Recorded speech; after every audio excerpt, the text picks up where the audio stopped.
श्री हरिवंश पुराण के विष्णु पर्व का 64वां अध्याय 64। श्री कृष्ण जी का नरकासुर के भवन में प्रवेश करके वहाँ के धन वैभव तथा 16,000 कुमारियों को द्वारका भेजना और स्वयं देवलोक में जा अदिति को कुंडल देव वहाँ से पारिजात लेकर लौटना का हम अध्ययन करेंगे, पठन करेंगे, श्रवण करेंगे। वैशंपायन जी कहते हैं, जन्मेजय इनके समान पराक्रमी भूमिपुत्र नरकासुर का वध करके इंद्र के छोटे भाई श्री कृष्ण ने उसके भवन का निरीक्षण किया। तदंतर नरकासुर के धनागार खजाने में जाकर भगवान जनार्दन ने अक्षय धन और भांति भांति के रत्न देखे। मणि, मोती, मूंगे, वैदुर मणि के ढेर, चंद्रकांत मणि की पर्वतोपम राशि तथा हीरो के संग्रह देखे। जम्बूनद तथा 7 कुंभ नामक सुवर्णों की बनी हुई बहुत सी ऐसी वस्तुएं वहां दृष्टिगोचर हुई जो प्रज्वलित अग्नि और शीत रश्मि चंद्रमा के समान प्रकाशित हो रही थी। बहुमूल सैया तथा सिंहासन भी देखने में आए। वहीं उन्होंने वह विशाल छत्र भी देखा जो वर्षा करने वाले मेघ के समान उज्जवल स्वर्ण की लाखों धाराएं बहा रहा था। उसका सुंदर दंड स्वर्ण का बना हुआ था तथा उसकी कांति चंद्रमा के समान श्वेत वर्ण की थी। हमने सुना है कि वह छत्र नरकासुर पहले वरुण के यहाँ से छीन लाया था। नरकासुर के घर में जितना रत्न और असंख्य धन देखा गया उतना राजा कुबेर, इंद्र और यम के पास भी नहीं था। रत्नों का वैसा संग्रह कुबेर आदि के यहाँ भी ना तो कभी देखा गया और ना सुना ही गया। भूमासुर, निशुंद और दानव हैग्रीव के मारे जाने पर मरने से बचे हुए जो दानव और खजाने के रक्षक थे वे उन बहुमूल रत्नों और अंतपुर के वस्तुओं को भगवान श्री कृष्ण के पास ले आए, जिन्हें पाने और रखने की योग्यता एकमात्र श्री कृष्ण में ही थी।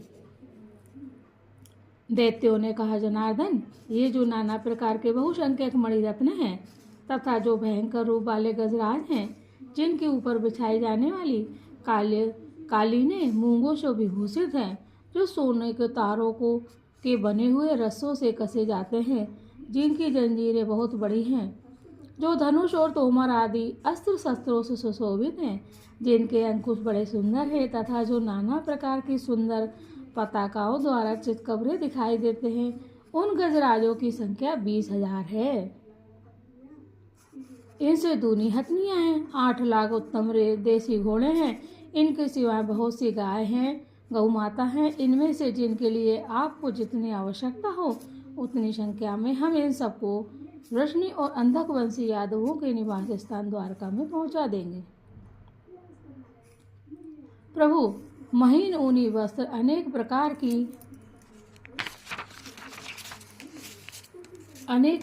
की शय्याएं, बहुत से आसन, इच्छा अनुसार बोलने वाले और देखने में सुंदर पक्षी, चंदन और अंगूर काष्ठ, काला गुरु तथा तीनों लोकों में जो धन और रत्न यहाँ संचित है, उन सब पर आपका धर्मता अधिकार हो गया। हम उन सबको विष्णु अंधकपुरी द्वारिका में पहुंचा देंगे। देवताओं और गंधर्वों के यहाँ से जो रत्न तथा नागों के यहाँ जो वैभव है, वे सब यहाँ नरकासुर के भवन में विद्वान हैं। वैशंपायन जी कहते हैं, जन्मेजय, भगवान श्री कृष्ण ने वह सारा वैभव लेकर उसकी परीक्षा करके सब दानवों द्वारा द्वारिकापुरी को पहुंचवा दिया। तदंतर माधव ने स्वर्ण की वर्षा करते हुए वरुण के उस छत्र को स्वयं ही उठाकर गरुड़ पर रख दिया और मूर्तिमान मेघ के समान आकाशगामी पक्षी प्रवर गरुड़ पर वे स्वयं ही बैठ गए। तत्पश्चात वे गिरिश्रेष्ठ मणि पर्वत के समीप गए। वहाँ बड़ी पवित्र हवा चल रही थी। सोने के समान रंग वाली मणियों की निर्मल प्रभाएं सूर्य को तिरस्कृत करके प्रकाशित हो रही थी। वहाँ मधुसूदन ने बहुत से वैदुर मणि के समान रंग वाले प्रकाशमान द्वार और घर देखे, जहाँ बंधनवारें बंधी थी और पताकाएं फहरा रही थी। वह मणि पर्वत जो कन्याओं का अंतःपुर था, बिजली से गूंथे हुए मेघ के समान प्रकाशित होता था। जिसमें सोने के विचित्र चंदोवे तने हुए थे। ऐसे महल उसकी शोभा बढ़ाते थे। वहाँ मधुसूदन ने श्रेष्ठ सुवर्ण के समान कांति वाली प्रधान प्रधान गंधर्वों और देवताओं की उन प्यारी पुत्रियों को देखा जो उस पर्वत की कंदरा में कैद की गई थी। उन सब बहुत सुंदर थी, हष्टपुष्ट थी। नरकासुर ने सब ओर से लाकर उन्हें रख छोड़ा था। वह प्रदेश स्वर्ग के समान सुखद था। वहाँ रहती हुई वे कुमारियां नरकासुर से पराजित नहीं हुई थी। उन्होंने कामभोग का परित्याग कर रखा था और वे देवियों के समान वहाँ सुखपूर्वक रहती थी। एक बेड़ी धारण करने वाली तथा कासाय वस्त्र से अपने अंगों को आच्छादित करने वाली उन समस्त कुमारियों ने महाभावु श्री कृष्ण को चारों ओर से घेर लिया। उन्होंने अपने इंद्रियों को पूर्णतः संयम में रखा था। व्रत और उपवास करने के कारण उनके सारे अंग दुर्बल हो गए थे। वे सदा ही श्री कृष्ण के दर्शन की अभिलाषा रखती थी। यदि कुल के श्री कृष्ण के पास जाकर उन सब कुमारियों ने हाथ जोड़ लिए। नरकासुर महान असुर मूर हैग्रीव तथा निषिंध को मारा गया जानकर वे सब स्त्रियां श्री कृष्ण जी को घेर कर खड़ी हुई थी। जय श्री कृष्ण। राधे राधे। ओम नमो भगवते वासुदेवाय। जो बड़े बूढ़े दानव उन कुमारियों के रक्षक थे, उनकी अवस्था बहुत अधिक थी। उन सब ने हाथ जोड़कर यदुनंदन जी को प्रणाम किया। जय श्री कृष्ण। वृषभ के समान विशाल नेत्रों वाले श्री कृष्ण का दर्शन करके उन समस्त सुंदरियों के मन में उन्हें पति बनाने का संकल्प उदित हुआ। श्री कृष्ण का चंद्रमा के समान मनोहर मुख देखकर उनकी सारी इंद्रियां आनंद सिंधु में निमग्न हो गई थी। वे अत्यंत हर्ष में भरकर उन महाबाबू से इस प्रकार बोली। भगवान, पूर्व काल में वासुदेव ने तथा संपूर्ण भूतों के मनोभाव को जानने वाले देवर्षि नारद ने भी जो बात कही थी वह आज सत्य हो गई। उन्होंने कहा था कि शंख चक्र गदा और खड़ग धारण करने वाले जो सर्वव्यापी नारायण देव हैं, वे भूमि पुत्र नरक का वध करके तुम सब लोगों के पति होंगे। हम चिरकाल से जिन शत्रु दमन श्याम सुंदर के विषय में बहुत कुछ सुनते चले आ रहे हैं, आज उन्हीं परम प्रियतम प्रभु को प्रत्यक्ष देखने का हमें सौभाग्य प्राप्त हुआ। आज आप परमात्मा के दर्शन से हम सब कृतार्थ हो गए हैं प्रभु। तब इंद्र के छोटे भाई माधव ने उन समस्त कमल नयनी युवतियों को संतावना दी, उनकी ओर देखा और उनसे वार्तालाप किया। इसके बाद मधुसूदन केशव ने उनका यथोचित सम्मान तथा उनसे संभाषण करके उन्हें किंकर नामक दानव से युक्त शिविकाओं पर सवार कराया। वायु के समान वेगशाली किंकर नामक सहस्त्रों राक्षस उनकी सेविकाएं ढूंढने लगे। उस समय उनका महान घोष सर्वत्र छा गया। उस पर्वत राज मणि पर्वत का जो सर्वोत्तम एवं प्रशंसित शिखर था, वह निर्मल सूर्य एवं चंद्रमा के समान प्रकाशित होता था।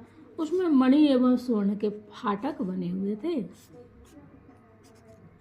वहां पक्षियों के समुदाय, हाथी, मृग, सर्प और वृक्ष शोभा पाते थे।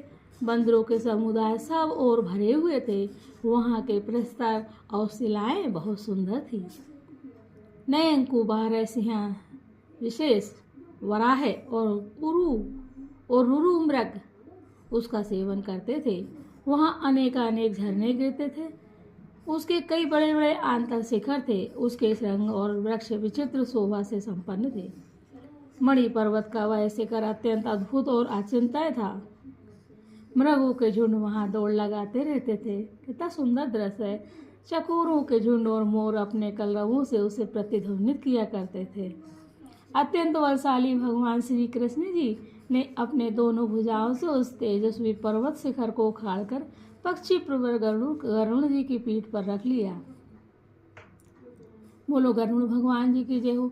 पक्षियों में श्रेष्ठ गरुण मणि पर्वत के उस शिखर को तथा पत्नी सहित श्री कृष्ण को भी लेकर लीला पूर्वक चले गए। उनका शरीर हिमालय के शिखर के समान विशाल था। वे पक्षीराज अपनी पांखों को बलपूर्वक हिला हिलाकर संपूर्ण दिशाओं में महान कोलाहल मचाते रहे। वे बड़े बड़े पर्वत शिखरों को तोड़ डालने, वृक्षों को उखाड़ फेंकते, बड़े बड़े बादलों को छिन्न भिन्न कर देते और कुछ को अपने साथ उड़ाए लिए जाते थे। चंद्रदेव और सूर्यदेव के प्रदेश को लांघकर चंद्रदेव और सूर्यदेव के प्रकाश के वायु के समान वेगशाली पक्षी गरुड़ भगवान। देखो अभी अपन ने ये देखिए अभी अपन ने पढ़ा था चंद्रदेव, ये है चंद्रदेव और सूर्यदेव के प्रदेश को लांघकर वे वायु के समान वेगशाली पक्षी गरुड़ भगवान श्री कृष्ण के वश में होकर चलते थे। देवताओं और गंधर्वों से सेवित मेरुगिरी पर पहुंचकर उन भगवान मधुसूदन ने समस्त देवग्रहों का दर्शन किया। शत्रुओं को संताप देने वाले नरेश्वर उन्होंने विश्व देवों, मरुदगणों, शारदों और अश्विन कुमारों के प्रकाशमान स्थानों को लांघते हुए पूर्णतम लोकों में पहुंचकर देवलोक में पदार्पण किया। तत्पश्चात शत्रु दमन जनार्दन ने इंद्र भवन के निकट जाकर उसके भीतर प्रवेश किया। वहां गरुड़ से उतरकर वे देवेश्वर इंद्र से मिले। देवराज इंद्र ने भी प्रसन्नता पूर्वक उनका अभिनंदन किया। उस समय अपनी महिमा से कभी वित्त होने वाले पत्नी सहित नरेश श्रेष्ठ जनार्दन ने वे दोनों दिव्य कुंडल उन्हें देकर देवप्रवर इंद्र को प्रणाम किया। देवराज इंद्र ने नाना प्रकार के रत्नों द्वारा श्री कृष्ण का आदर सत्कार किया। इस प्रकार पुलोम कन्या सची ने भी सत्यभावा का यथोचित रूप से अभिनंदन किया। तदंतर इंद्र और भगवान श्री कृष्ण दोनों ने एक साथ होकर देव माता अदिति के अत्यंत समृद्धिशाली देव भवन में प्रवेश किया। वहां उन दोनों महात्माओं ने महाभागा तपस्वी अदिति का दर्शन किया, जिनकी सब ओर से अप्सराएं उपासना यानी सेवा करती थी। वहाँ अदिति नंदन सची वल्लभ पुरंदर इंद्र ने वे दोनों कुंडल अपनी माता को दे दिए और उनके चरणों में प्रणाम किया। इंद्र ने जनार्दन को आगे करके उनके पराक्रम की भूरी भूरी प्रशंसा की। माता अदिति ने अपने उन दोनों पुत्रों को प्रसन्नता पूर्वक हृदय से लगाकर उनका अभिनंदन किया और दोनों के लिए अनुकूल आशीर्वाद प्रदान किया। सची और सत्यभावा ने भी बड़ी प्रसन्नता के साथ परम पूजनीय देवी अदिति के सुंदर चरणों का स्पर्श किया। जय हो अदिति माता की। तब यशस्विनी देव माता ने उन दोनों से प्रेम पूर्वक वार्तालाप किया। इसके बाद अदिति ने भगवान जनार्दन से यह यथार्थ बात कही, वत्स तुम संपूर्ण भूतों के लिए अजय और आबद्ध होगे। जैसे ये देवराज इंद्र हैं उसी प्रकार तुम भी अपराजित और लोक पूजित होगे। यह सुंदरी सत्यभावा सदा प्रिय दर्शना संपूर्ण लोकों में विख्यात दिव्यगंध वाली मनोरमा सुस्त्री यौवना सौभाग्यवती तथा स्त्रियों में उत्तम हो। श्री कृष्ण जब तक तुम मानव बनकर मनुष्य लोक में रहोगे तब तक बहु सत्यभावा बूढ़ी नहीं होगी। बताइए आप क्या बोला श्री कृष्ण, जब तक तुम मानव बनकर क्या बोला उन्होंने, यह सुंदरी वस्त यानी बेटा तुम संपूर्ण भूतों के लिए अजय और अवध होगे। ये आशीर्वाद दे रही माता अदिति। जैसे ये देवराज इंद्र है उसी प्रकार तुम भी अपराजित और लोक पूजित होगे। यह सुनकर सुंदरी सत्यभावा तथा प्रिय दर्शना संपूर्ण लोकों में विख्यात दिव्यगंध वाली मनोरमा सुंदर यौवना सौभाग्यवती तथा स्त्रियों में उत्तम हो, ऐसा आशीर्वाद दिया उन्होंने। श्री कृष्ण जब तक तुम मानव बनकर मनुष्य लोक में रहोगे तब तक बहु सत्यभावा बूढ़ी नहीं होगी। बताइए, ये माता का आशीर्वाद थे। देव माता अदिति के द्वारा इस प्रकार सत्कार पाकर देवराज की आज्ञा ले उनसे रत्नों द्वारा पूजित हो महाबली श्री कृष्ण सत्यभावा सहित गरुड़ पर आरूढ़ हुए और देवर्षियों द्वारा प्रशंसित देवताओं के क्रीड़ा कानन नंदवन में सब ओर घूमने लगे। इंद्र के उस क्रीड़ावन में महाबाहु श्री कृष्ण ने पारिजात नामक दिव्य विशाल वृक्ष को देखा जो देवताओं द्वारा पूजित था। वह दिव्य वृक्ष सदा ही फूल धारण करने वाला पवित्र गंध से सुवासित तथा परम उत्तम था। उसके पास जाने पर सब लोगों को अपने पूर्व जन्म की बातों का स्मरण आता था। देवता उस वृक्ष की रक्षा करते थे, परंतु अमित पराक्रमी श्री कृष्ण ने उसे बलपूर्वक उखाड़कर गरुड़ की पीठ पर रख लिया। वहाँ श्री कृष्ण तथा सत्यभामा ने देव अप्सराओं के समुदाय को देखा। उन्होंने भी पीछे से देवी युवती सत्यभामा का दर्शन किया। जय हो माता सत्यभामा की। तदंतर वायु सेवित मार्ग से श्री कृष्ण द्वारकापुरी की ओर चल दिए। महाबाहु देवराज इंद्र ने जब उस समय श्री कृष्ण के पारिजात हरण रूपी उस कर्म को सुना, तब यह कहकर उसका अनुमोदन किया कि श्री कृष्ण ने मेरा बहुत बड़ा कार्य सिद्ध किया है। देवताओं से पूजित और सप्तऋषियों से प्रशंसित हो शत्रुदमन श्री कृष्ण ने देवलोक से द्वारिका को प्रस्थान किया। देवराज जी ने सम्मानित हुए। महाबाहु श्री कृष्ण ने उस विशाल मार्ग को लघु मार्ग की भांति थोड़ी ही देर में तय करके यादवपुरी को देखा। इंद्र के छोटे भाई गरुड़ वाहन श्रीमान भगवान श्री कृष्ण वैसा महान कर्म करके द्वारका में चले गए। बोलो जय श्री कृष्ण। राधे राधे। जय हो माता सत्यभामा, जय हो माता अदिति की। इस प्रकार श्री महाभारत के खिलवाड़ हरिवंश के अंतर्गत विष्णु पर्व में पारिजात हरण और द्वारका में प्रवेश विषयक 64वां अध्याय पूरा हुआ। 64। जय श्री कृष्ण। राधे राधे। श्री कृष्ण गोविंद हरे मुरारी, हे नाथ नारायण वासुदेव। हे श्री कृष्ण भगवान, हम सब परिवार सहित आपकी शरण में हैं। पुराण को सुनने वाले, सुनाने वाले, दूरों तक पहुंचाने वाले सबके परिवार की और सभी की मनोरथ पूर्ण करें। हम सब आपकी शरण में हैं। जय श्री कृष्ण। राधे राधे। राधे राधे।